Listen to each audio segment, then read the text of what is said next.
Bukan hadiah terbesar itu adalah keimanan dalam Islam. Begitu Pak Gugum. Ya betul Pak. Makanya saya sering bertanya kenapa kebetulan Bang Juma yang sering mengatakan bahwa pewahyuan itu harus ya dan amin gitu, jangan ada multi tafsir. Saya pertanyaannya cuma satu aja. Apakah di Quran itu ada tafsir? Apa itu tidak bentrok atau tidak saling berbeda gitu intinya?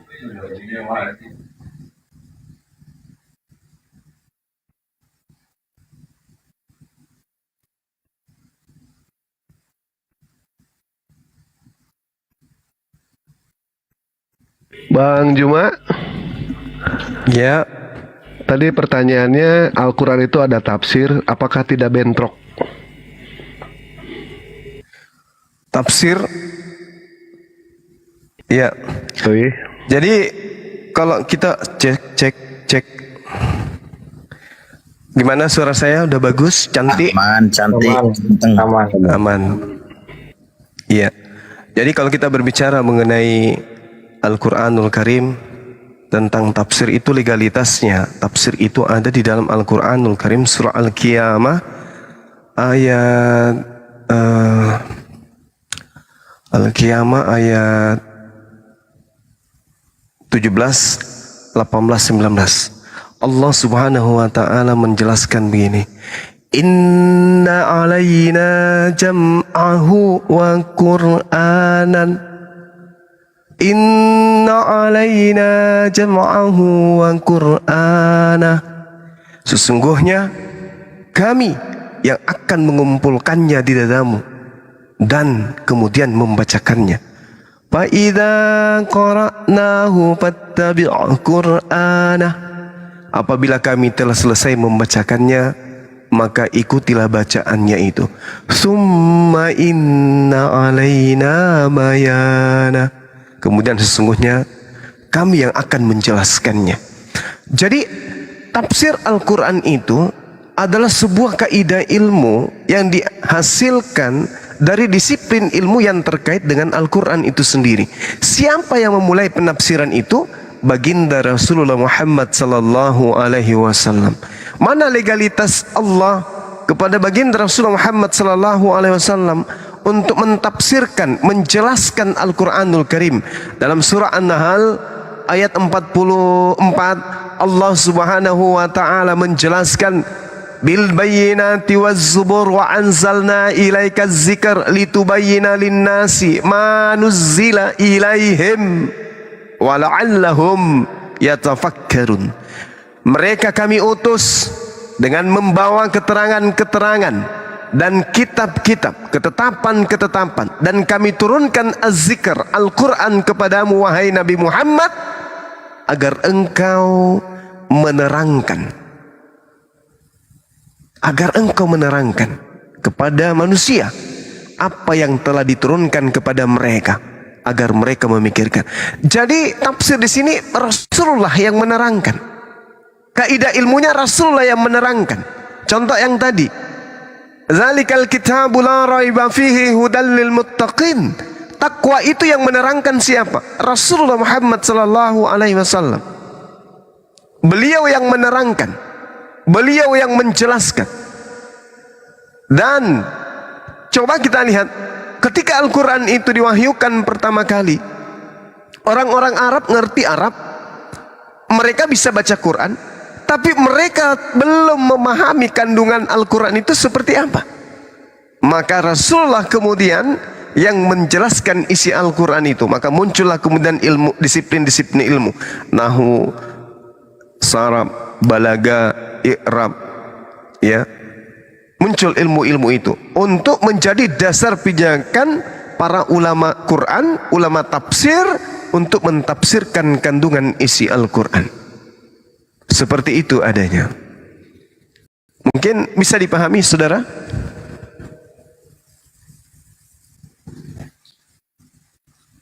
Suara saya masih kedengar nggak ini ya? Masih Bang. abangku. Alhamdulillah. Jadi kalau Iya. kita berbicara mengenai tafsir yang sesuai yang saudara pertanyakan, ya, artinya tafsir ini adalah ilmu untuk memahami, mengetahui penjelasan Al-Quran yang diturunkan kepada baginda Rasulullah Muhammad sallallahu alaihi wasallam. Jadi tafsir ini memiliki makna yang tinggi, yaitu menyingkap sesuatu secara mendalam. Itulah tafsir. Jadi tafsir Al-Quran ya memang ada dasar pijakannya yang tadi udah kujelaskan. Sama seperti apa yang diterangkan kemudian dalam surah Al-Furqan misalnya di ayat 33. Di situ sangat jelas dikatakan oleh Allah, tidaklah orang-orang kafir itu datang kepadamu membawa sesuatu yang ganjil, melainkan kami datangkan kepadamu sesuatu yang benar dan yang paling baik penjelasannya. Artinya bahwasanya Al-Quran ini memang runutannya sudah dijelaskan di dalam kandungan Al-Quran itu sendiri, tapi dibutuhkan kemudian pakar untuk menjelaskan itu, dan diawali oleh baginda Rasulullah Muhammad sallallahu alaihi wasallam. Sekira cukup ya. Jadi tafsir ini adalah sebuah disiplin ilmu yang mengungkap secara mendetail isi cakupan yang termaktub di dalam Al-Quran, alias menyingkap sesuatu secara mendalam yang terkandung di dalam ayat-ayat suci Al-Quran. Itulah tafsir. Demikian. Baik, terima kasih Bang Juma, Bang Dewa atas ilmunya yang saya dapatkan malam ini. Saya bersyukur sekali dan terima kasih sekali pencerahan bagi kami. Alhamdulillah. Juga didengar oleh anak-anak saya di sini. Berhubung waktu di sini udah jam 11, wifi harus kami matiin. Jadi saya mohon pamit. Sekali lagi terima kasih atas ilmu yang saya dapatkan, ini sangat besar manfaatnya. Mudah-mudahan kalau saya masuk lagi untuk bertanya diperbolehkan. Terima kasih. Ya. Sama-sama Bang Gugum.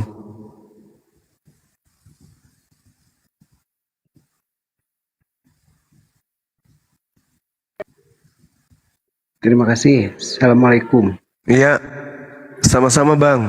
Sehat selalu. Semoga mendapatkan hidayah. Amin. Amin. Amin.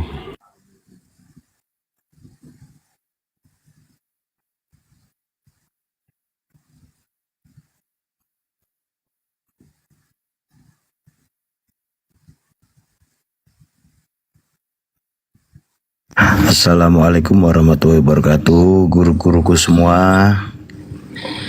Waalaikumsalam warahmatullahi wabarakatuh.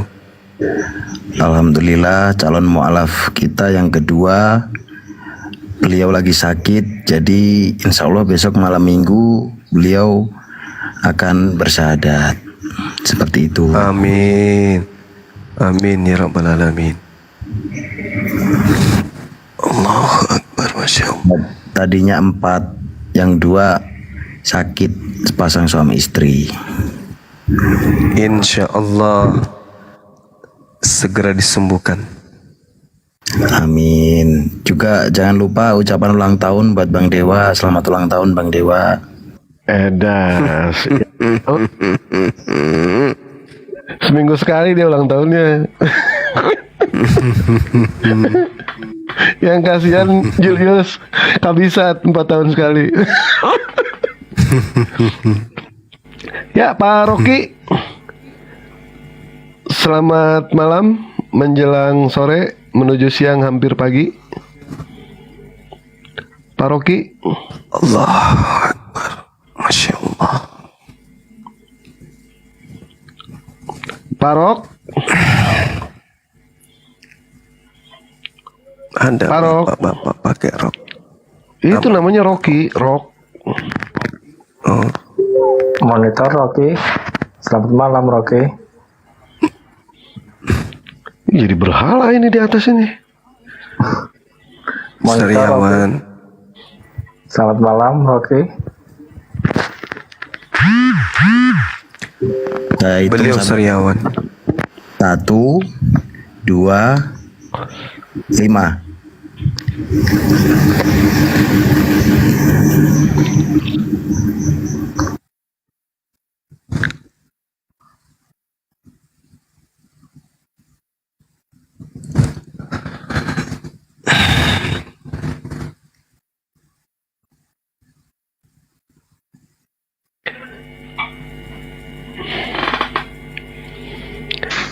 Ya, selamat malam Pak Sapna. Halo, selamat malam. Assalamualaikum. Waalaikumsalam. Nah, ini bagian dewa, Bang. Waalaikumsalam warahmatullahi Diam. wabarakatuh. Diam, Ya, Bang. ya. Cuma diam. Siap. Ibu ini, ibu bukan bapak. Ya, silakan Bu Halo, Sapna. Ya, Waalaikumsalam Iya. warahmatullahi wabarakatuh. Alhamdulillah saya Islam dari kecil. Saya mau bertanya sama Bang Juma, boleh? Aduh, ke Bang Juma. Ya, silakan. Ya kan saya penggemarnya Bang Juma. Ya,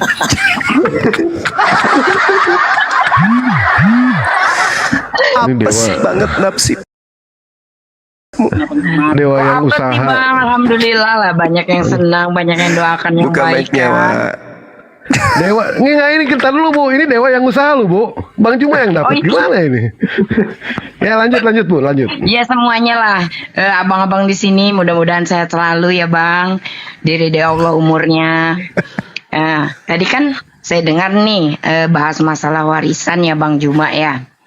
Yang saya mau tanyakan, apa bedanya warisan, masalah harta, pembagian harta, warisan dan menurut hukum agama? Karena yang saya dengar nih, saya tahu kadang ada orang tua yang bicara tuh, katanya kalau orang tua masih hidup bisa dibagi hartanya dengan orang tua bisa memberikan warisan dan warisan itu yang dipakai untuk pembagian harta. Tapi kalau orang tua meninggal tanpa ada meninggalkan warisan, maka jatuhnya ke hukum agama. Itu yang saya tanyakan. Itu seperti apa itu penjelasannya Bang Juma? Mohon dijelaskan. Kalau yang saya tahu terkait dengan warisan ini hanya merujuk kepada Al-Quran aja, Mbak. Mungkin kalau misalnya warisan penjelasan yang Mbak tadi tanya itu terkait dengan keputusan pengadilan kali ya. Atau adat.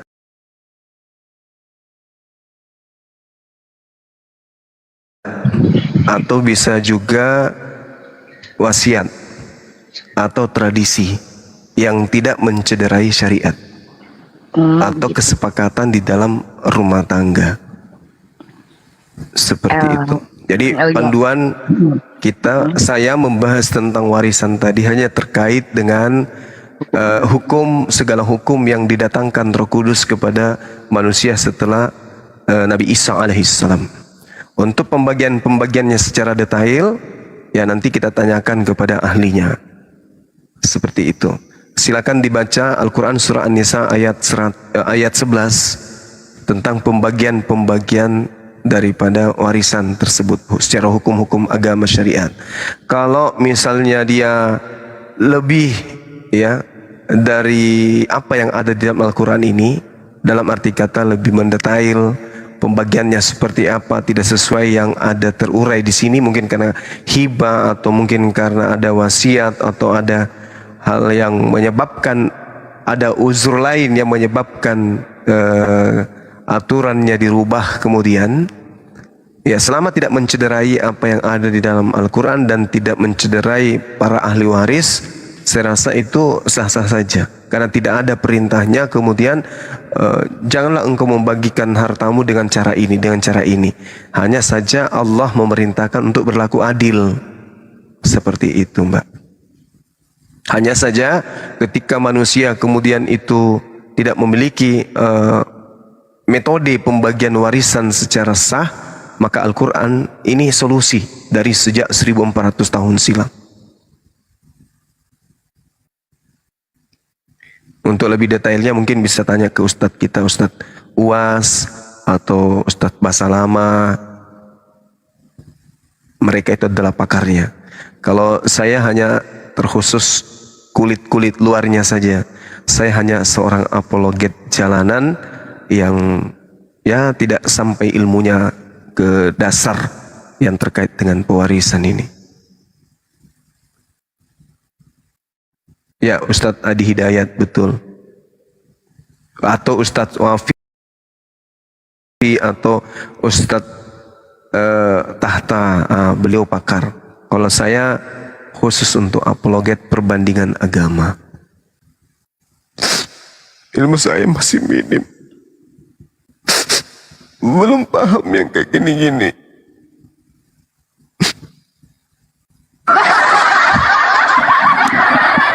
Baik Bu, itu Bu ya jawaban dari Bang Juma. Karena mungkin pengajaran yang diajarkan sama Dewa mengenai soal warisan ke Bang Juma masih kurang nerap kemarin. Padahal Dewa sudah mengajarkan. Betul sekali. Ya. Iya. Silakan. Dan sekarang Dewa pun sudah lupa.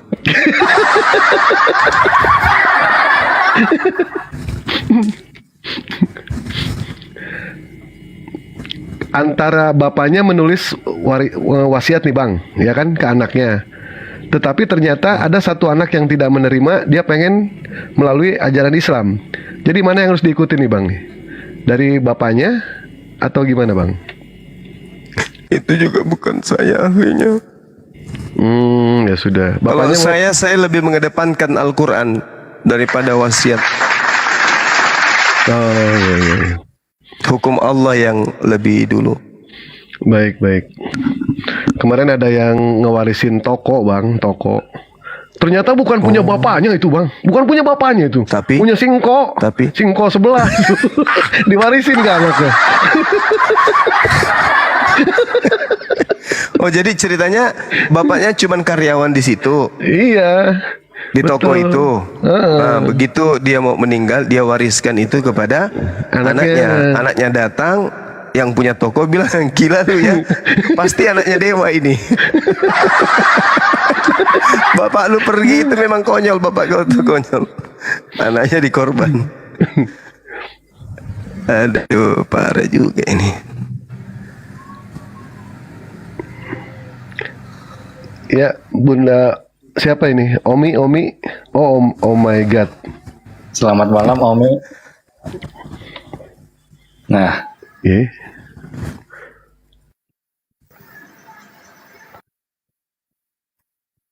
Oh iya deh Pak, doakan saya Pak. Kalau saya jadi di Jakarta, jadi orang Betawi. Oh enggak, nggak mau ketemu Bang Juma, nggak mau. Yang mau ketemu sampean sopo?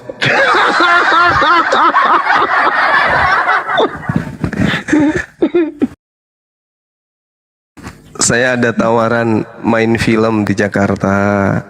Jadi judul filmnya itu terkait dengan tokoh silat Betawi. Siapa namanya? Pitung. Tokoh silat Betawi itu siapa? Pitung. Lagi-lagi. Pitung. Ada lagi yang lain. Ji. Ada lagi, bukan. Segar. Oh, itu udah pensiun itu. Sakera. Midun bukan Midun. Jampang juga bukan. Benyamin pun bukan. Siapa ya? Sembung. Bukan. Wiro Sableng. Itu tuh. Hebat, tunggu. Aku baca namanya. Pintar ente. Wah, ini orang Betawi ini. Bukan Romai Rama, bukan Samsung juga, apalagi Paulus, bukan lah. Ada aja. Tanjung Priok, Benyamin bukan Pak Itu Tile. kan filmnya itu Mantra. kali apa penobatan si Paulus Benyamin. paling. Bukan. Mana? Benyamin bukan. Ada tadi padahal yang ngetik di bawah. Ciung Wanara. Bukan, di Rosablong Bulak. Ini dia nih, ini yang benar nih. Maman Kabayan. Kapitan Hitu Sabeni. Pintar dia. Ada yang kenal nggak tuh toko silat Betawi Sabeni? Sabeni. Nggak tahu Sabeni. Ada filmnya itu. Ada kan? Yang ini ada. Nah, itu saya ditawar main. Mudah-mudahan kalau sesuai dengan horornya, angka-angka horornya ya, udah terima ya. Ini Boleh lah Bisa bang. ketemu Dewa. Ya Dewa ikutlah kalau ada yang bagian hot bang, nggak apa-apa. Dewa jadi Ya, cium pantat belang nggak mau. ya. ya Iwan Billah, Ya, fisabilillah. Oh, honor, kirain horor. Di ini dijadiin itu aja sekalian Bang Dewa yang disalib itu loh, nggak apa-apa dan pengganti. Ya Iwan Billah, fisabilillah, kita doakan kepada Bang Juma ya. Beliau mau main film silat Betawi. Itu layar lebar ya Bang ya, layar lebar ya. Iya. Ya Layar lebar, insya Allah. lebarnya itu dari Jakarta sampai Cirebon Bang, lebarnya ya segitu ya. Madura. Oh Madura, lebih jauh lagi itu ya, lebih jauh supaya semua dunia bisa melihat Bang Juma main layar lebar.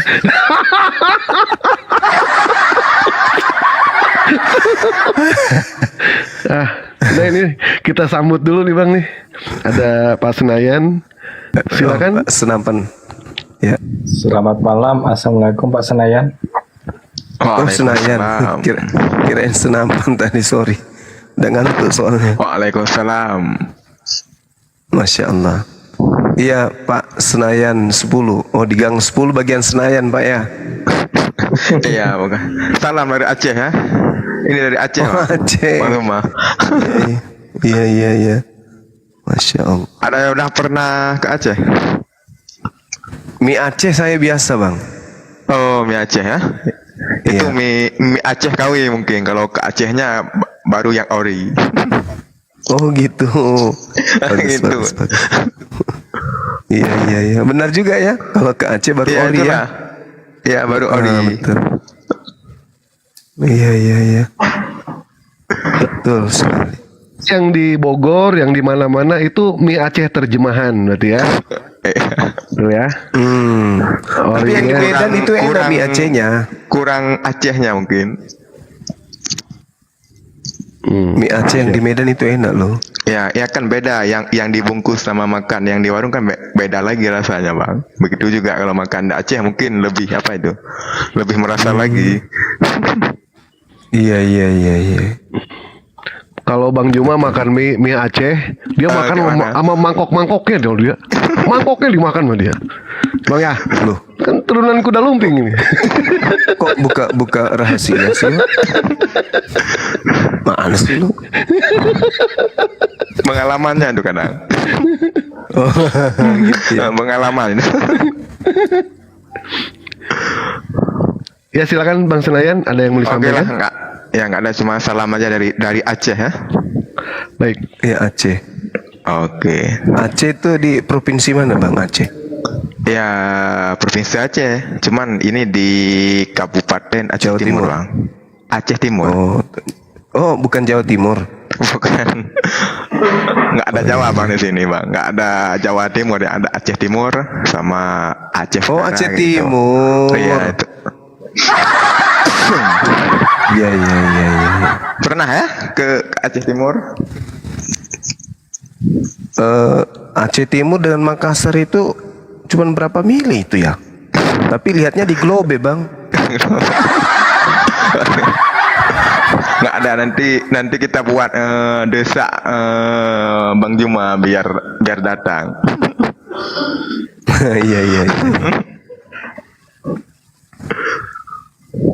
Insya Allah. Insya Allah ya. Oke lah bang, salam ya. Itu aja bang. Iya. Oh iya Bang, ada mau tanya Bang, boleh? Boleh Bang? Boleh. Boleh. Iya. Rambutan itu kenapa disebut rambutan Aceh? Karena berambut Bang. Karena berambut, yang menanamnya itu orang Aceh. Kebetulan dia lagi pakai wig pada saat itu. Wignya jatuh ke pohon itu sampai akhirnya berambut lah pohon itu Bang. Begitu Bang. Assalamualaikum warahmatullahi wabarakatuh. Waalaikumsalam Ini orang warahmatullahi wabarakatuh. Waalaikumsalam. Ada aja jawabannya tidak masuk akal. Tanam rambutan pakai wig. Wah. Dasar.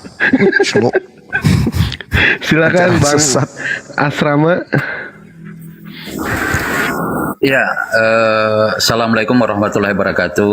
Waalaikumsalam. Waalaikumsalam warahmatullahi wabarakatuh. Enggak, Bang. Ya, semoga Ustadz Ustadz di sini, guru-guru semua di sini dalam lindungan Allah Subhanahu Wa Taala, dan Amin, ya semoga Rabbal juga Alamin. kita tetap menjadi umatnya atau pengikutnya sampai di akhir zaman nanti. Insyaallah, amin ya rabbal alamin. Amin ya Bang, Rabbal Alamin. Bang Zuma, saya cuma menginformasikan Ustadz Sugi dan rekan-rekan di sini menginformasikan, saya kebetulan lewat tadi di room ada lagi si Api itu ya, yang pernah di suruh syahadat di sini ya kemarin, si Yusuf Api berulah lagi tuh Bang. Iya. Berulah lagi, ada Bang Sugi di sana, pokoknya semuanya palsu. Ada Dewa juga kalau tidak salah palsu di situ lagi. Jadi saya sampaikan kepada rekan-rekan Muslim jangan naik. Dan saya bilang tolong rekan-rekan, ini akunnya kamu saya pantau ya. Apapun bentuknya, berani Anda menghujat Islam, menghujat siapapun di sini rekan-rekan pembela Islam, jujur saya sampaikan, saya tidak segan-segan untuk mencari Anda. Nyawa taruhan saya. Masya Allah. Dilaporkan aja, Bang, jangan dicari. Iya, Bang Zuma izin, saya dari Sulawesi Tengah, rekan-rekan. Saya juga sudah terdaftar, sudah terdaftar di API. Saya cuma minta kepada, saya sudah telegramnya sudah ada, si Ustadz Alif saya sudah DM juga. Saya diinformasikan, siapa tahu ada rekan-rekan admin di sini, saya dimasukkan saja di API Sulawesi Tengah ya, bersama rekan-rekan yang ada di Sulawesi Tengah. Allahu Akbar. Iya. Kemarin juga ada Iya. Pak Dr. Rahman tuh, kepala rumah sakit di sana yang mau kemudian membentuk API wilayah Palu. Iya. Iya, terima kasih Bang Zuma. Sama-sama, Ustadz-ustadz Bang. yang ada.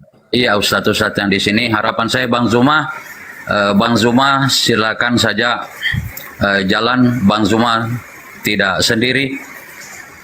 Siapapun yang berani dengar oten-oten, siapapun berani menghujat Nabi kami, Nabiullah Muhammad Sallallahu Alaihi Wasallam, Allah dan rekan-rekan ustadz di sini, beliau tidak sendiri, nyawa taruhannya.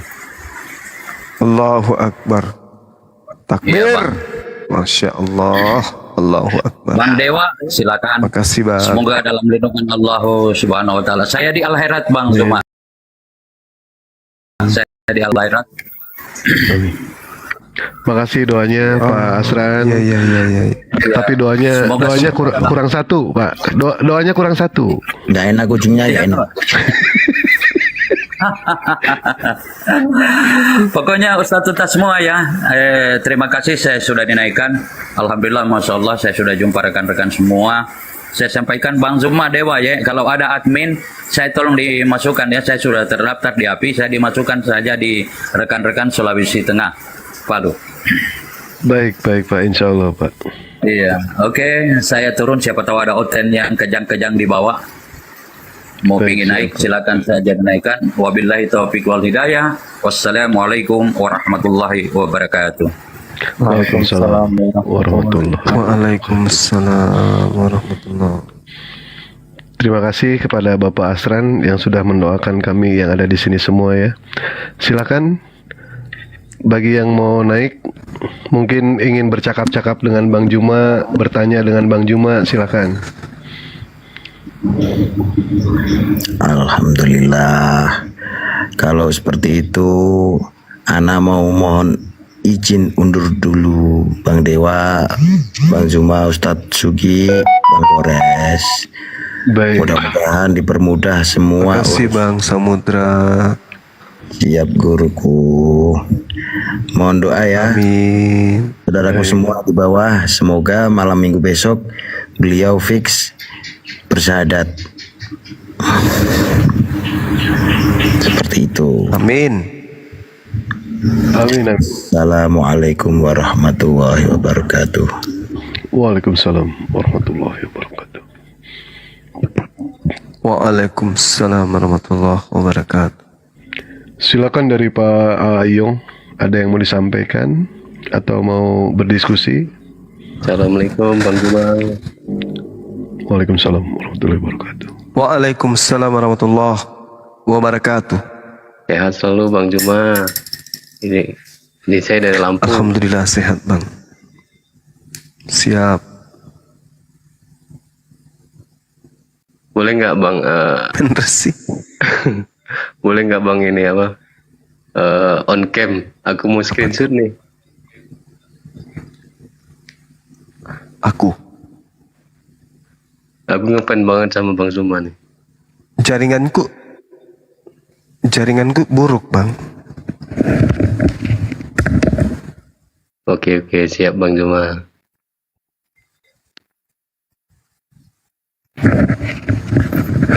10 kali 7 kali. Jaringan saya jelek. Pakai Sehat selalu buat ya, pakai masker Bang. Oh maaf sudah turun, nggak jadi. Ya 70 kali 7 sama dengan 773. Setuju? Gimana nih kabarnya, sehat? Sehat. Alhamdulillah kalau sehat. Gimana? Ada yang mau ditanyakan kepada Bang Juma atau gimana? Ya, di sini lagi topiknya hari ini kan nggak saya rasa nggak terlalu apa sama kan. Kalau aku membahas topik ini jadi bukan pembahasan ya. Jadi sih sebenarnya aku singkat aja ya, meneruskan yang perkataan Bang Dewa tadi sore ya. Tadi sore atau kapan itu ya? Terkait kitab suci. Terkait kitab suci itu aja. Ya. Silakan. Assalamualaikum Bang Juma. Waalaikumsalam warahmatullahi wabarakatuh. Waalaikumsalam warahmatullahi wabarakatuh. Awak mau nanya ini Bang tentang orang Sebentar Bunda, sebentar ya. Ini tadi ada yang nanya dulu dari 70 kali 7. Dia mengatakan mengenai soal kitab suci. Silakan Bang Juma. Pengertian dari kitab suci 70 kali 7 ini, dia mengakui Yesus adalah utusan, Yesus adalah manusia, dia tidak pernah menuhankan yang namanya itu Yesus. Dia menanyakan mengenai ya. Biar singkat, definisi kitab suci, kriteria, terus pandangan kitab suci, Alkitab dan Al-Quran berdasarkan kriteria tersebut. Itu aja ya. Baik, silakan Bang Juma. Baik. Jadi kalau kita berbicara mengenai kitab suci, berarti kita berbicara mengenai wahyu Tuhan yang dibukukan, firman Tuhan yang dibukukan. Jadi mutlak buku ini, kitab ini 100% adalah wahyu, ucapan, kalam ilahi. Tidak boleh ada campur tangan manusia di dalamnya, tidak boleh ada kata pengantar dari penulisnya, tidak boleh ada penjelasan dari penulisnya, tidak boleh ada kata penutup dari penulisnya, dan seterusnya. Murni 100% kalam ilahi, barulah pantas buku tersebut disebut kitab suci. Demikian. Subhanallah, mantap. Kalau kriterianya Bang, terus nanti pandangan Abang tentang Alkitab dan Al-Quran berdasarkan kriteria yang Abang sebutkan. Oke, baik. Al-Quranul Karim menerangkan dirinya, zalikal kitabul la raiba fihi hudal lil muttaqin. Al-Quran ini adalah kitab suci yang mana di dalamnya tidak ada keraguan. Semua adalah petunjuk dari Allah, tidak diragukan. Instruksinya, cakupannya, muatannya, semua sudah berkesesuaian dengan kehendak Allah, kehendak pencipta langit dan bumi. Ya, makanya dikatakan illa wahyu yuha. Tak ada lain yang diucapkan oleh baginda Rasulullah Muhammad SAW selain kecuali semua hal yang diwahyukan kepadanya. Itulah Al-Quran.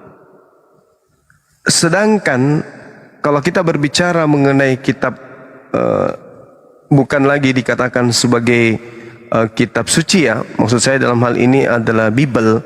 Allah Subhanahu wa taala menakar kemudian pengetahuan yang muncul di dalam Bible itu dengan Allah mengatakan wa minhum ummiyuna la ya'lamuna al-kitaba illa amaniya wa inhum illa yazunnun. Dan di antara mereka ada yang buta huruf, tidak memahami kitab-kitab sebelumnya kecuali hanya berangan-angan, dan mereka hanya menduga-duga. Ini Al-Quran yang menerangkan seperti itu. Lalu kemudian dikatakan di ayat selanjutnya, fawailul lilladzina yaktubuna al-kitaba bi'aidihim thumma yaquluna hadzal min indillah. Maka celakalah orang-orang yang menulis sebuah buku dengan tangan mereka sendiri, kemudian berkata ini dari Allah, padahal mereka hanya untuk menjualnya dengan harga murah. Nah, kita melihat kemudian apa yang ditorehkan oleh Al-Quran ini berdasarkan di ayat 78, adanya orang yang buta huruf yang tidak mengerti tentang kitab para nabi, tetapi kemudian menulis sebuah buku dan mengatakan itu adalah firman Allah, padahal sesungguhnya itu adalah buah tangan mereka sendiri. Jadi yang bisa diloloskan kemudian hanya Al-Quranul Karim untuk dinobatkan sebagai kitab suci pada saat sekarang. Kenapa demikian? Karena hanya Al-Quran kemudian yang memenuhi syarat sanadnya. Bagaimana kemudian Al-Quran itu datang dari Allah kemudian sampai kepada malaikat, malaikat kemudian menyampaikan kepada baginda Rasulullah Muhammad sallallahu alaihi wasallam. Rasulullah Muhammad sallallahu alaihi wasallam tidak berkata sedikit pun selain daripada apa yang disampaikan, diwahyukan kepadanya. Makanya Rasulullah Muhammad sallallahu alaihi wasallam mengatakan, khuzu Qur'an min arba'ah, min Abdillah bin Mas'ud wa Salim wa Mu'adz, lalu dikatakan wa Ubay. Jadi ketika kemudian Rasulullah Muhammad SAW menerima wahyu dari Allah melalui perantaraan roh kebenaran, roh kudus, maka Rasulullah Muhammad SAW selanjutnya mengutarakan, terimalah Al-Quran dari sahabat-sahabatku. Sahabatnya malah disebutkan namanya. Makanya ada yang dikatakan dalam Al-Quran itu ijazah ardan wasima'an, ijazah setoran bacaan. Jadi kalau dipraktekkan kemudian seorang guru membaca Al-Quran, murid mendengarkan dengan seksama, setelah guru selesai membaca, murid membaca ulang apa yang dibaca oleh gurunya. Inilah yang disebut metode atau ijazah talaqqil Quran. Jadi Rasulullah menerima Quran. Contoh,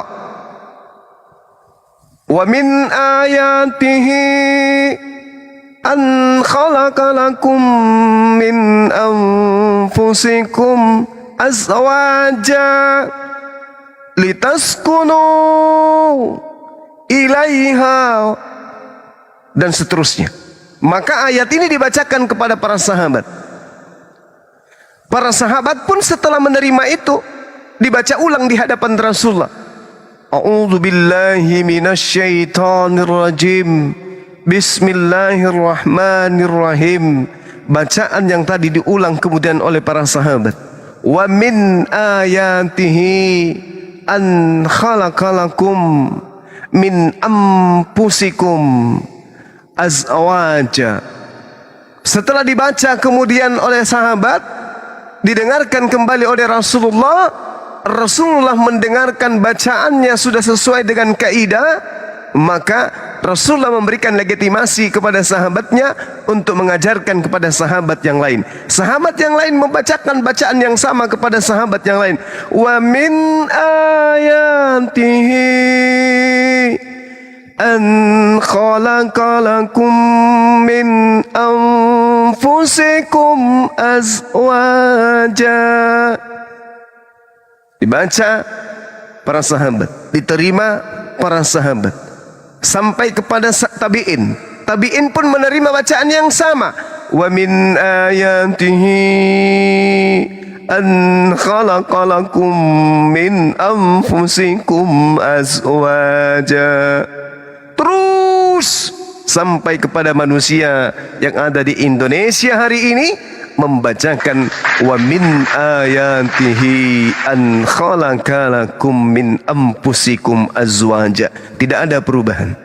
Terjemahan boleh berubah, kata per kata boleh tukaran tempat, kalimatnya pun bisa bersenggolan dan seterusnya, tapi bacaan kalamnya dari Allah tidak akan pernah bisa berubah. Ini kenapa? Untuk menjaga kesucian kitab Al-Quran. Apakah ini dialami oleh kitab di luar Al-Quran? Tidak. Apakah kemudian ketika dikatakan begini, contoh kita ambil misalnya di Yohanes 1. Ya, kita ambil di Yohanes 1 nomor 1. Apa yang diterangkan di sana? Pada mulanya adalah firman. Firman itu bersama-sama dengan Allah, dan firman itu adalah Allah. Pertanyaannya, ini firman Tuhan atau bukan?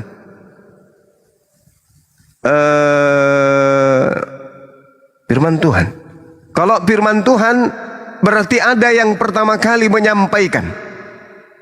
Tidak mungkin Tuhan langsung meneropong ke bawah dari langit berkata, pada mulanya adalah firman. Itu tidak mungkin. Tetapi Allah menyatakan firman ini ke dalam batin sosok manusia. Siapa nabi pada zaman itu, maka dialah yang mengucapkan pertama kali kalimat ini. Kita teropong, kita cari, kita telaah. Apakah Yesus pernah membacakan data ini kepada murid-muridnya? Yesus berkata, pada mulanya adalah firman. Firman itu bersama-sama dengan Allah, dan firman itu adalah Allah. Apakah Yesus pernah mengucapkan ini? Rupa-rupanya tidak pernah. Apakah ini firman Tuhan? Bukan. Apakah ini sabda Yesus? Bukan. Lalu ini apa? Ini apa ini? Ini apa? Ini apa? Ini kata-kata pengantar oleh pengarang Yohanes. Lalu dianggap sebagai kitab suci. Salah. Bukan lagi kitab suci. Kenapa? Karena isinya tidak berasal daripada kalam Allah. Belum lagi kalau kita berbicara di dalam Bible, banyak perkataan-perkataan Paulus yang mengatakan menurut pendapatku, menurut pendapatku. Ini ucapan-ucapan Paulus bertaburan di dalam kitabnya orang Kristen.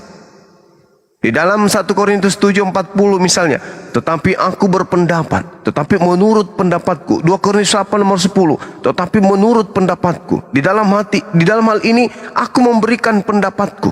2 Korintus 11 nomor 5, 1 Korintus 7:12, banyak data-data. 1 Korintus 7:40, tetapi menurut pendapatku. Ini kalau dianggap firman Tuhan, berarti Paulus ini Tuhan.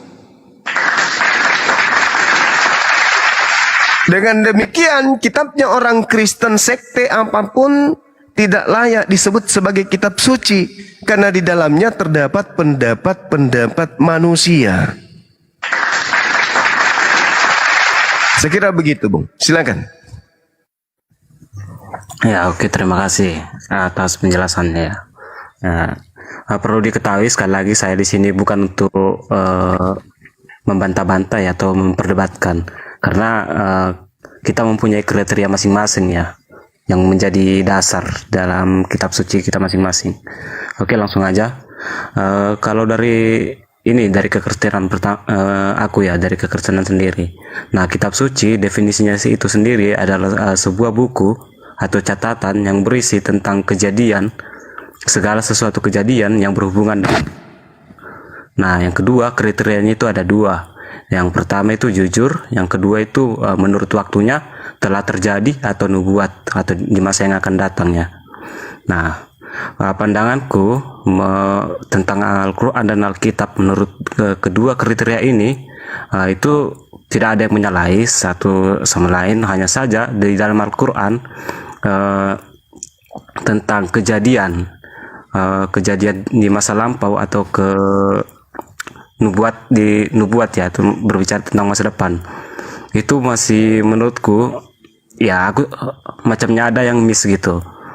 walaupun aku memang kurang tahu sendiri sebenarnya isi Quran ini ya, juga aku nggak belajar Qurannya, tapi dari yang umum yang aku tahu itu masih ada miss gitu. Nah, terus bagaimana kalau berbicara tentang perjanjian lama dan perjanjian baru sesuai kedua kriteria ini? Ya bisa-bisa aja, karena memang baik perjanjian lama dan perjanjian baru itu kan kalau kita baca itu sebenarnya kitab-kitab semacam buku sejarah atau kitab kesaksian ya. Satu-satunya kitab yang isinya 100% di firman Tuhan adalah kitab Kejadian atau apa? Saya pahamnya seperti itu. Jadi mulai dari Keluaran sampai Wahyu, yaitu selalu ada manusia atau urusan manusia. Terima kasih. Ya. Jadi kalau Anda mengatakan kitab suci itu adalah catatan manusia, berarti Anda sudah menganggap manusia ini adalah suci dan catatannya itu adalah setingkat, setaraf dengan kalimat Allah. Buku apa yang paling favorit di dunia ini saat sekarang? Misalnya buku tentang kasih sayang yang dicatat dan ditulis oleh manusia. Bolehkah catatan-catatan mereka dianggap sebagai kitab suci? Enggak. Atau buku yang dituliskan oleh seorang ahli perang, ahli militer, yang berpangkat jenderal.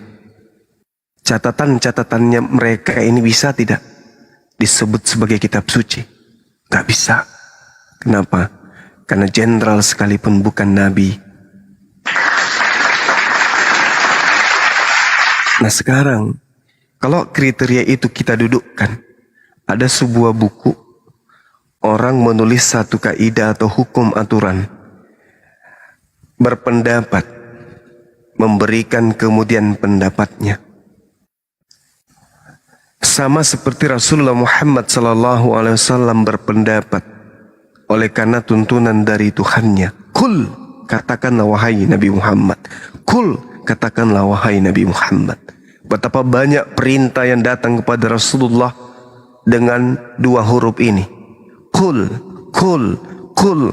Karena semua ayat di dalam Al-Quran yang berbicara tentang kul itu adalah perintah Allah kepada baginda Rasulullah Muhammad SAW. Tok seorang diri untuk berkata seperti apa yang diperintahkan. Kul in kuntum tuhibbunallah. Berarti yang diperintahkan untuk mengucapkan itu adalah baginda Rasulullah Muhammad SAW. Qul huwallahu ahad. Qul dan seterusnya. Semua kata qul itu diperintahkan oleh Allah untuk Rasulullah. Sekarang permasalahannya adalah kita bukan nabi. Kita tidak melihat Allah berfirman kepada Rasulullah. Kita tidak pernah melihat kemudian malaikat datang kepada Rasulullah. Seketika kita mengimani ini adalah ucapan Allah yang dilontarkan oleh sosok manusia bernama Rasulullah. Untuk menilai kemudian bahwa ucapan itu adalah ucapan benar, maka orang ini harus terpercaya.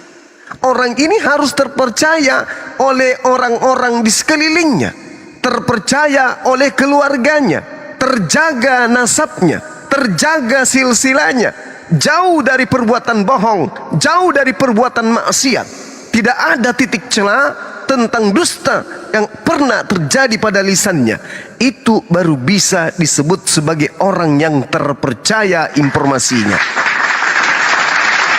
Kalau ada seorang menulis sebuah buku, hukum-hukum, aturan-aturan, bagaimana kita bisa tahu ini adalah benar dari Allah, ini benar dari Tuhan, kalau dia sendiri bukan nabi? Lalu kemudian kalau dia hanya ngaku, aku adalah utusan, aku adalah rasul, itu ucapan dia. Periksa dari mana orang ini, siapa bapaknya, siapa kakeknya, siapa buyutnya, apa sanapnya. Ini adalah nasabnya, ini adalah nasab orang-orang yang baik, orang-orang yang saleh, orang yang mendekatkan diri kepada Allah. Kok diterima laporannya, diterima penyampaiannya dengan hanya alasan bahwa semua yang tertulis di dalam kitabnya adalah ilham dari Roh Kudus. Mana buktinya? Berbicara aja bohong, mengungkapkan suatu hukum aja dusta. Apa bukti kebenaran cakupan muatan yang termaktub di dalam buku yang ditulisnya? Tak ada. Lihat siapa bapaknya? Nggak tahu. Kakeknya siapa? Nggak tahu juga. Emaknya? Nggak tahu. Siapa saudaranya? Nggak ada yang tahu. Anaknya? Nggak ada yang tahu. Istrinya? Nggak ada yang tahu. Terus kenapa dipercaya? Kenapa dipercaya? Bapaknya kita tidak kenal. Ibunya kita tidak tahu. Kakeknya kita tidak tahu. Silsilahnya kita tidak ngerti. Habis itu dia datang membawa 14 buku, membuat hidup kita berubah. Yang tadinya percaya kepada pencipta langit dan bumi, sekarang kita berubah percaya kepada manusia yang mati di atas tiang salib menjadi Tuhan. Ini yang ngajarin kita. Ini siapa orangnya? Siapa nama bapaknya? Bagaimana karakternya? Bagaimana darah yang ada dalam tubuhnya? Hasil sinakah dia? Hasil rampokankah dia? Atau dia jangan-jangan adalah manusia yang lahir di tanah sengketa? Kita nggak tahu. Maka yang disebut buku suci itu, penulisnya harus suci, sumbernya harus suci, mulut orang tersebut harus suci, keturunan dia itu harus orang-orang yang suci. Dia berasal dari lisan yang terjaga, jadi dari kelamin yang terjaga, dari ibu yang jauh dari zina dan seterusnya. Baru bisa dikatakan dia adalah nabi yang diutus oleh pencipta langit dan bumi. Kalau nasabnya saja tidak jelas, apa dasar kita mengatakan tulisannya itu adalah buku suci? Gak ada. Selain doktrin semata-mata.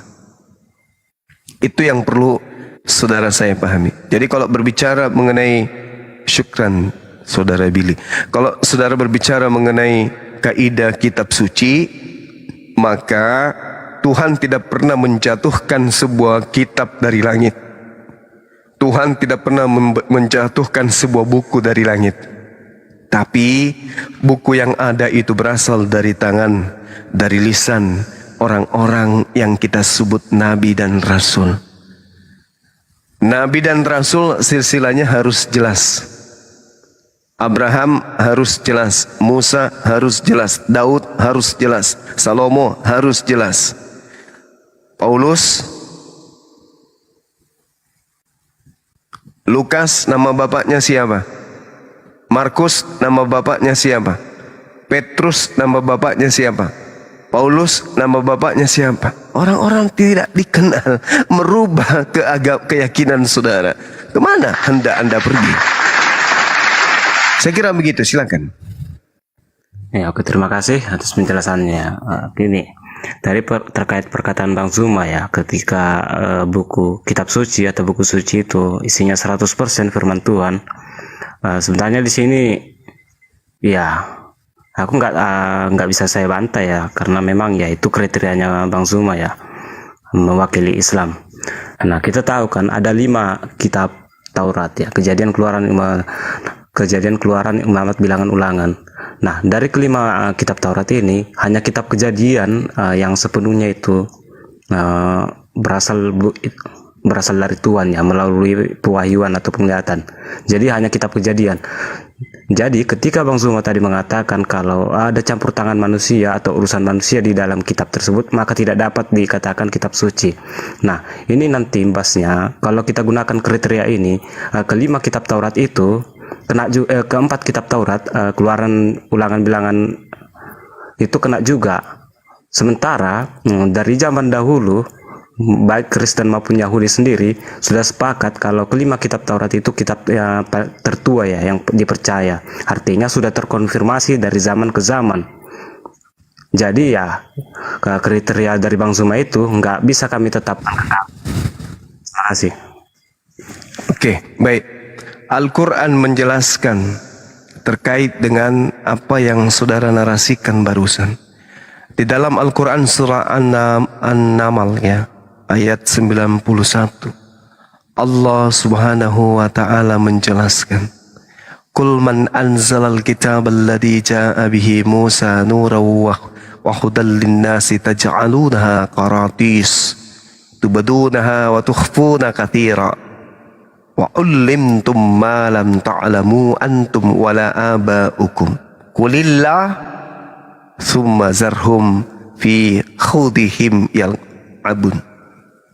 Kata Allah, katakanlah wahai Nabi Muhammad, siapakah yang menurunkan kitab Taurat yang dibawa oleh Nabi Musa sebagai cahaya dan petunjuk bagi Bani Israel?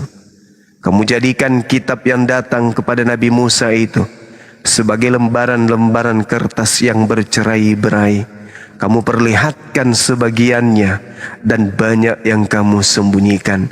Padahal telah diajarkan kepadamu apa yang tidak diketahui, baik olehmu maupun nenek moyangmu. Kul, katakanlah, Allah lah yang menurunkannya, kemudian setelah itu biarkanlah mereka bermain-main dalam kesesatannya. Mari kita buktikan kebenaran Al-Quran ini, Bung. Kalau secara tradisi Kristen mengatakan bahwa kitab Torah itu terbagi 5 komponen utama dan Kristen mengimani semuanya itu adalah firman Tuhan.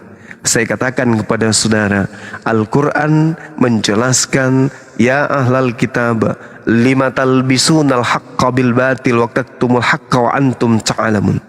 Nabi Musa alaihi salam pun menjelaskan, wa isqala Musa ya qaumi lima tu'sunani wa qad ta'lamuna anni Rasulullahi ilaikum. Wahai kaumku Bani Israel, mengapakah engkau sering menyakiti aku, padahal kalian tahu aku ini adalah utusan pencipta langit dan bumi yang spesial untuk diutus kepada kalian. Lima tu'sunani wa qad ta'lamuna anni Rasulullahi ilaikum. Falamma zagu azagallahu qulubahum wallahu la yahdil qaumal fasiqin. Orang fasik ditutup hatinya oleh Allah, sehingga ketika dikatakan ada kitab Taurat masih tersusun dengan rapi, itu bohong, itu bullshit. Saya buktikan sekarang pada saudara, buka kitab Ulangan 34, apa yang tertulis di sana. Lalu matilah Musa. Tidak mungkin seorang Musa menuliskan begini. Lalu matilah Musa, hamba Tuhan itu. Di sanalah di tanah Moab, sesuai dengan firman Tuhan. Dan dikuburkannya lah Musa, dia di suatu lembah di tanah Moab, di tentangan Befor. Dan tidak ada orang yang tahu kuburnya Musa sampai hari ini. Musa berumur 120 tahun ketika ia mati. Matanya belum kabur dan kekuatannya belum hilang. Orang Israel menangisi Musa di dataran Moab 30 hari lamanya. Ini bukan firman Tuhan yang Musa terima dari Allah. Ini karangan-karangan yang muncul belakangan. Ya ahlal kitab, lima talbisunal haqqa bil batil wa taktumul haqqa wa antum ta'lamun.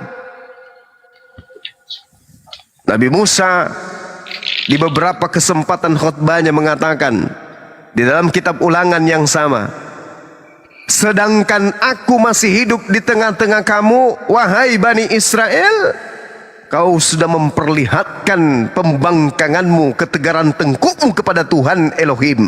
Apalagi nanti setelah aku mati.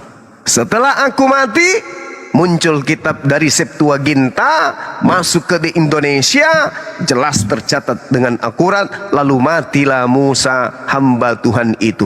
Ini bukan catatan Musa. Anda mengatakan firman Tuhan itu di kitab Kejadian, itu juga bukan firman Tuhan. Tidaklah mungkin berbicara mengenai proses penciptaan alam semesta. Tidaklah mungkin Tuhan yang maha mengetahui, Tuhan yang maha berilmu, mengajarkan sesuatu yang tidak sesuai dengan kaidah ilmu. Ada siang dan malam, ada tumbuh-tumbuhan, matahari belum tercipta. Tak mungkin. Itu mustahil. Ada kemudian matahari hari pertama. Nanti ada sinar matahari di hari pertama. Tapi nanti dicipta sumbernya di hari keempat. Itu mustahil. Tuhan tidak mungkin salah. Tuhan tidak mungkin keliru. Maka Al-Quran mengatakan, ya ahlal kitab, lima talbisunal haqqa bil batil wa taktumul haqqa wa antum ta'lamun.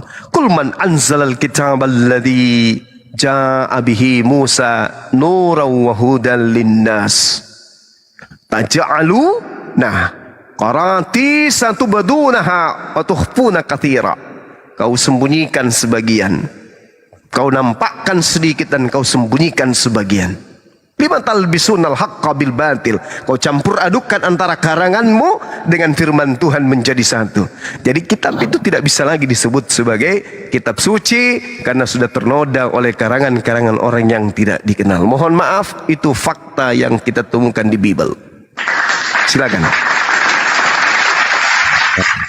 Berarti pertanyaan singkat. Berarti kelima kitab Taurat yang sekarang itu bukan menurut itu bukan Taurat yang diturunkan kepada Musa. Yang sampai di tangan saya, yang kalian sebut perjanjian lama, yes.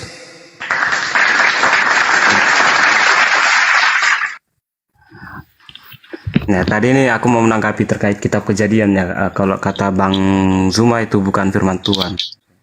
Tetapi mengapa aku mengatakan itu 100% berasal dari Tuhan? Ingat, berasal dari Tuhan, bukan firman Tuhan. Nah, kalau kita lihat kitab Kejadian ini, semua cerita yang ada di Kejadian itu kejadiannya itu sebelum zaman Musa ya. Nah, terus dari mana Musa tahu kejadian-kejadian seperti itu? Artinya ya Musa dikasih penglihatan, pewahyuan. Itu makanya kenapa saya katakan kalau kitab Kejadian ini ya 100% pewahyuan.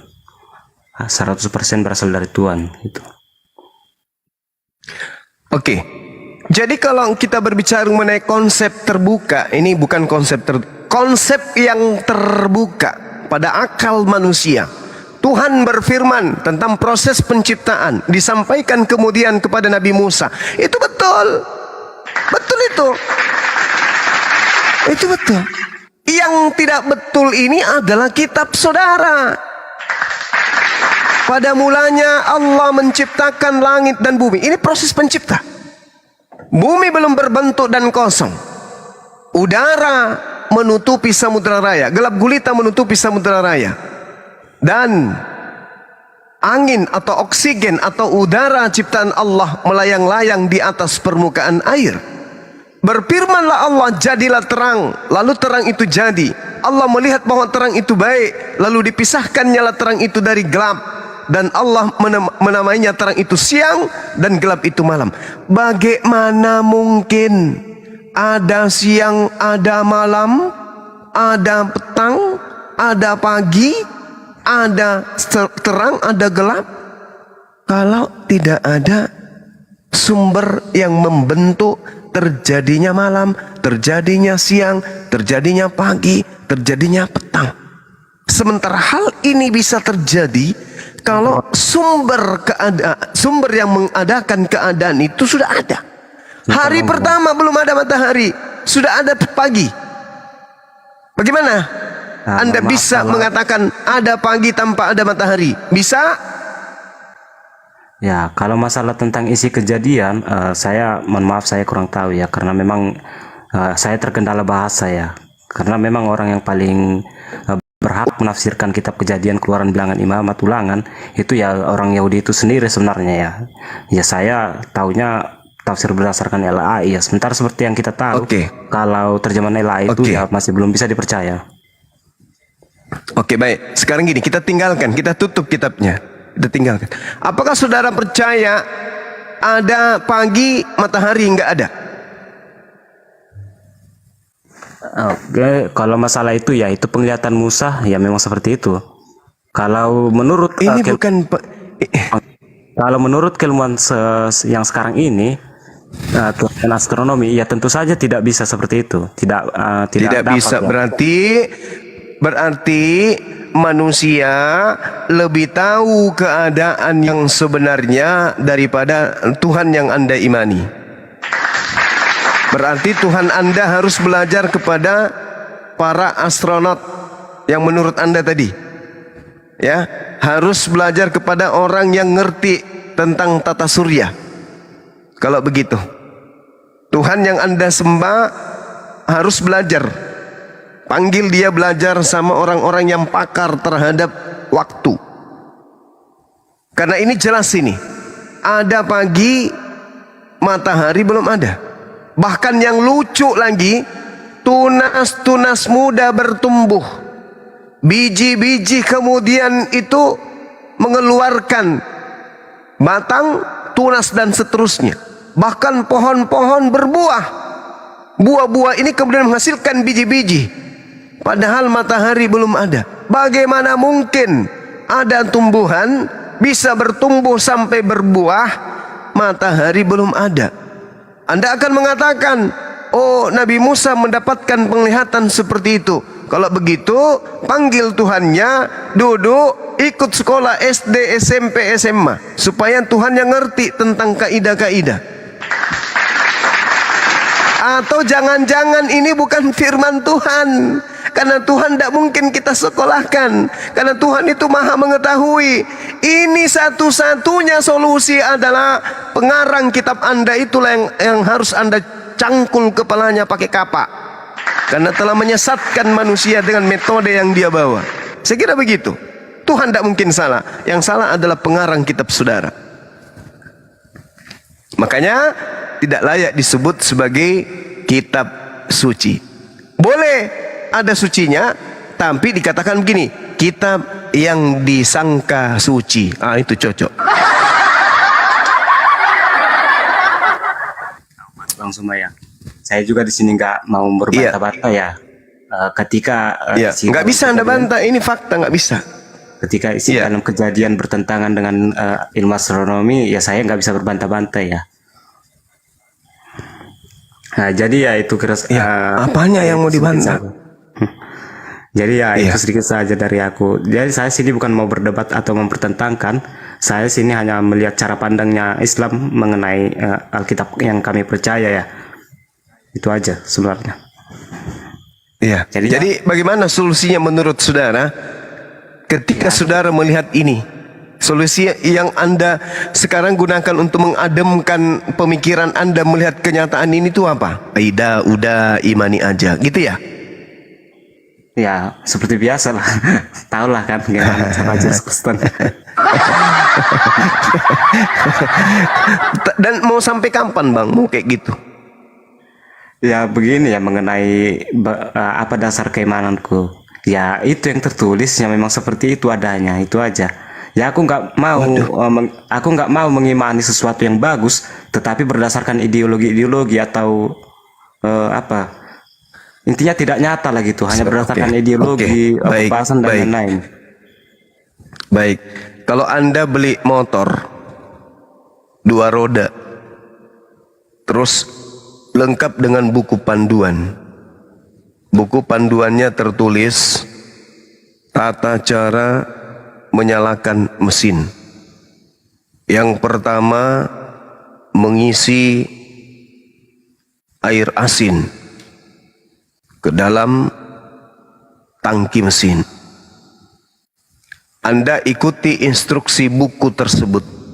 Masukkanlah air asin ke dalam mesin. Saya ingin tanya kepada saudara, kira-kira motor Anda bunyi enggak?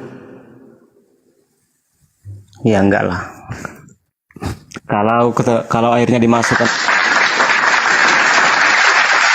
Kenapa enggak bunyi?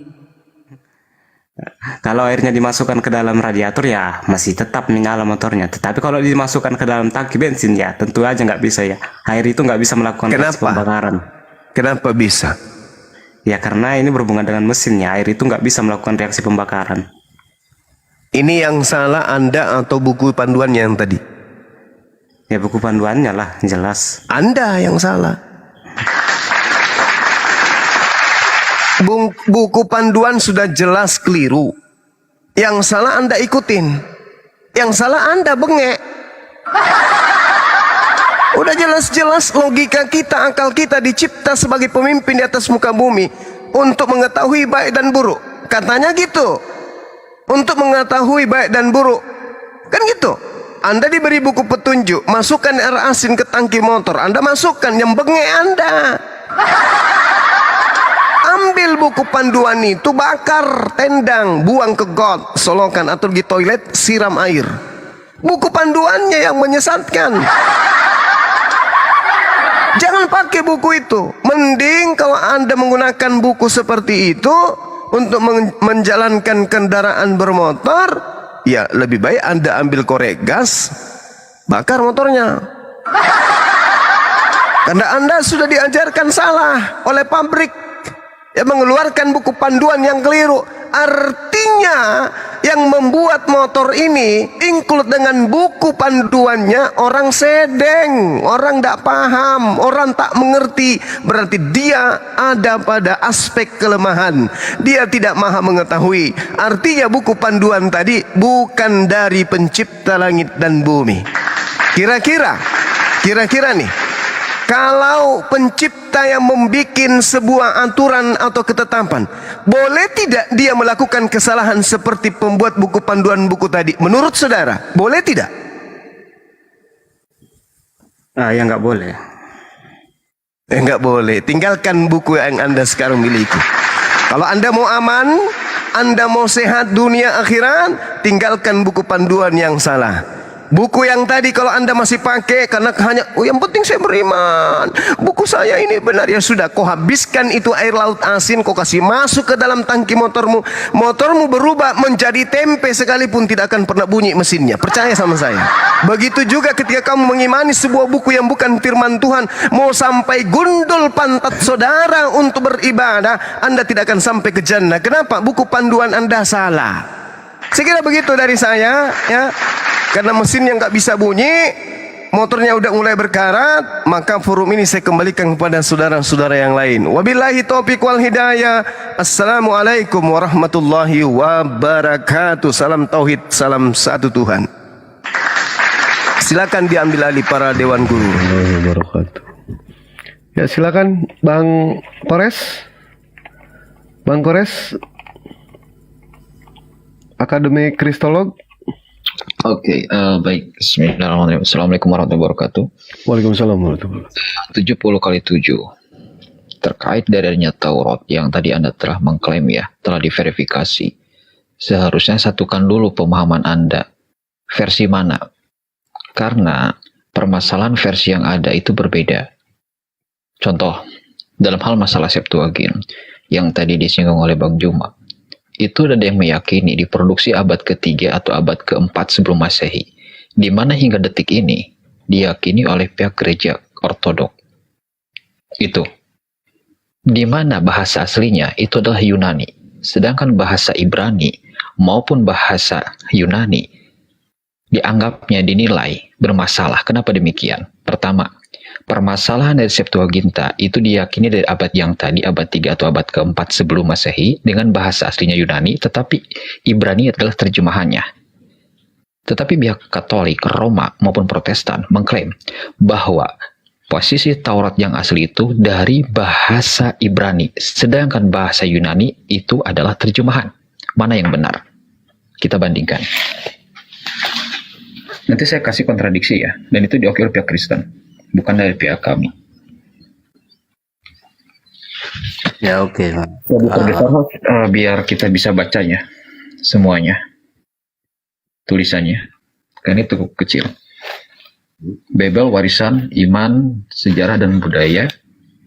ST Simamora, penulisnya. Ini adalah pengalaman akademis yang bersangkutan, ya, penulisnya. Ini penerbit Obor. Dari mana Obor? Ini adalah dari pihak Katolik. Bukti dari pihak Katolik, ini penerbitnya, pertama. Yang kedua, buku Katolik itu berbeda dengan Protestan. Ada tulisan nihil obstat maupun imprimatur. Di mana buku ini tidak bertentangan dengan iman Katolik. Yang kedua, telah diperiksa oleh uskup setempat.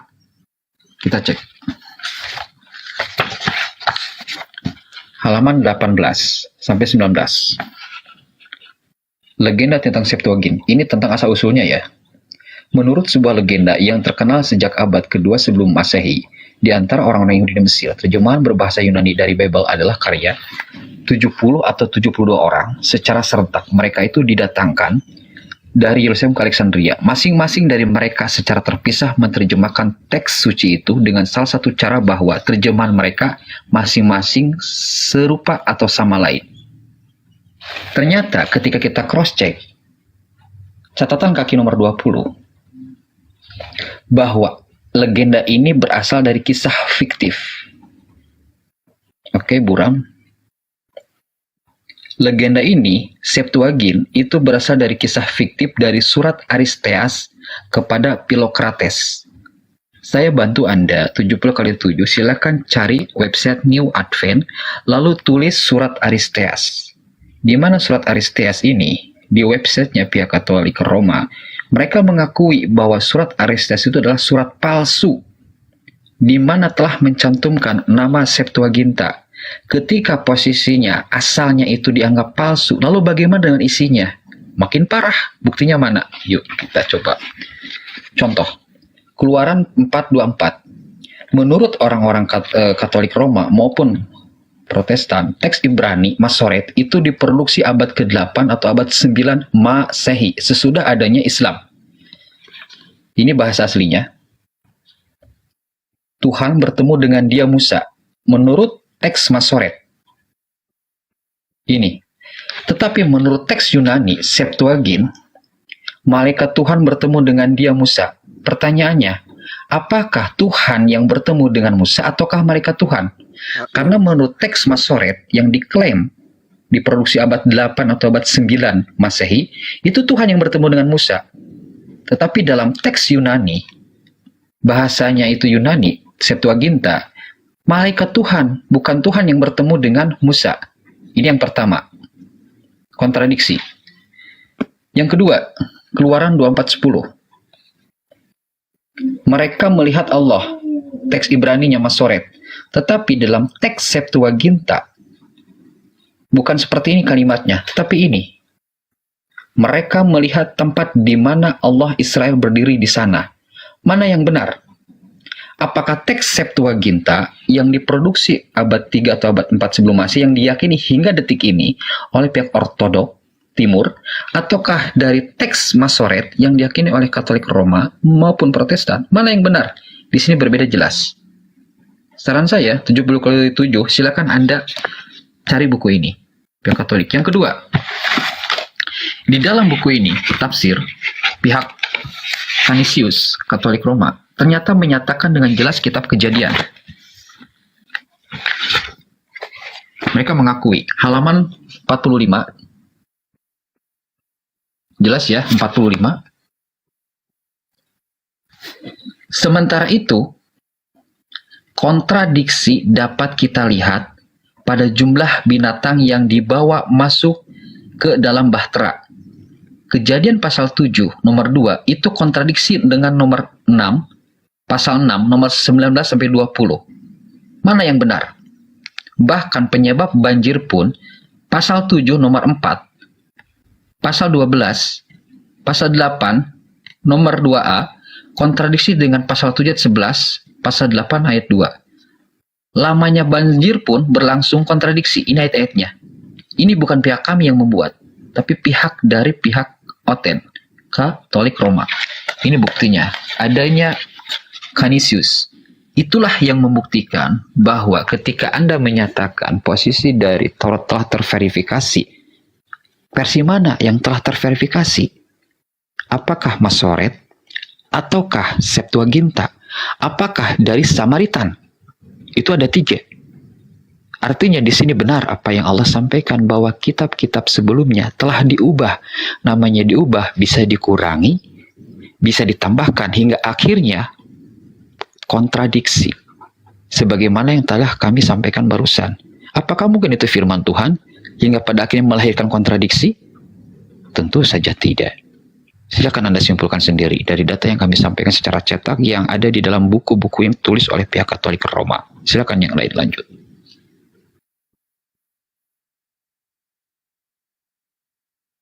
Ya oke Bang, ini sebelum turun Bang, udah jam 12 lewat ya. Udah 12:30 sebelum turun aja. Nah, di sini saya berkata Taurat, itu makanya tadi saya sebenarnya mengatakan saya tidak terlalu berani berbicara tentang Taurat ya, karena memang bukan kitab saya. Itu apalagi tadi saya oleh sebab itu apalagi mengenai Septuaginta dan teks Nasore, teks Septuaginta dan Nasore itu saya kurang berani mengatakannya karena memang jujur aja saya nggak ada pengetahuan tentang kedua kitab tersebut sebenarnya.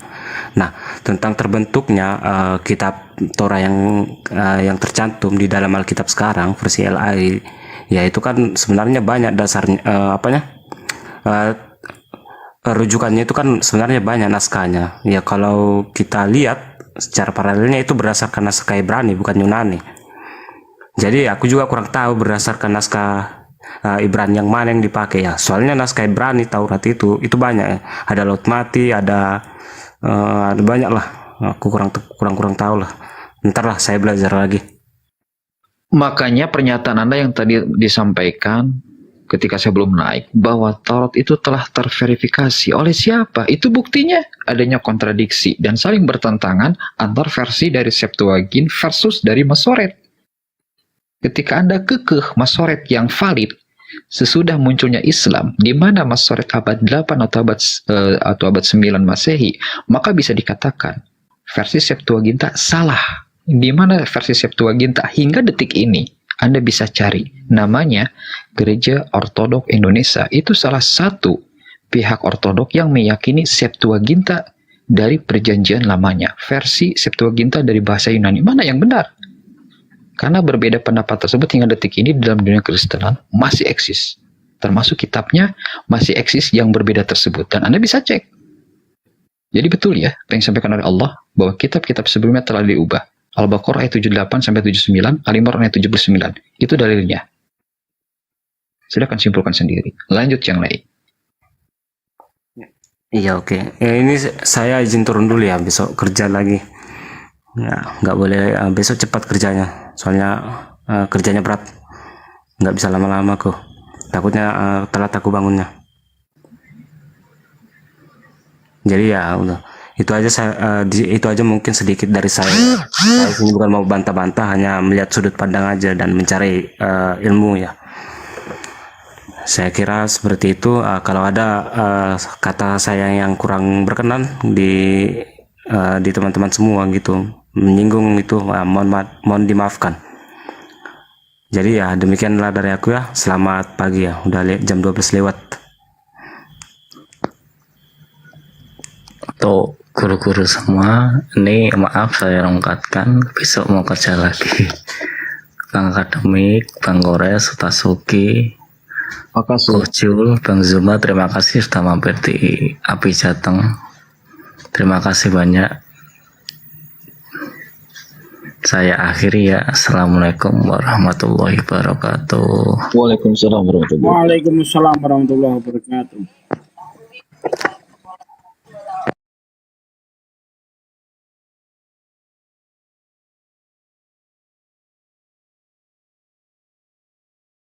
Ketika mengecek siapa yang disalib dan ternyata semuanya itu yantahi ila aqwamin qalilin lam yattafiq alaihim al-kizbu.